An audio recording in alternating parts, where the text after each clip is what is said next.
Thank you. Yeah. I was invited the first time here by a friend of mine, and I have been greatly enlightened. From a young age, I knew I was powerful and connected to Source. Yeah.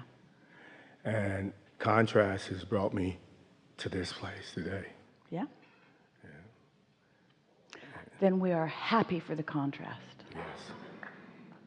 So what do you want to chew about? Well, as I said, contrast is developing me into the person that I'm becoming. And there's some big moments ahead, and I know there are. Yeah? I've had the good feeling emotions. Try for just a little bit here, in light of what we've been talking about today, to combine the big moments that are coming with the idea that they have come, so that you're closing the gap so that they don't feel so future tense and they feel more present tense. You get a sense of what we're going for here? Yes.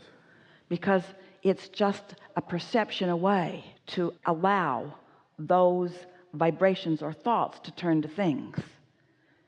And so the conversation that you have about it and the knowledge that you have about it lengthens the time or shortens the time before you get the thrill of seeing the manifestation of it. Yes? Yes. Yeah, you followed that. I do. Yes, you did. And I know, as you said, but in our mindsets, we sometimes tend to Screw not it up. grasp it. To screw it up. We know. Yeah. Stop it. Yes. Okay. And it's been wonderful. I mean, all the talks that's gone forth. Yeah. And I get that. I grasp it. I really do. We know you do. Enough? Yes. Really good. Yeah.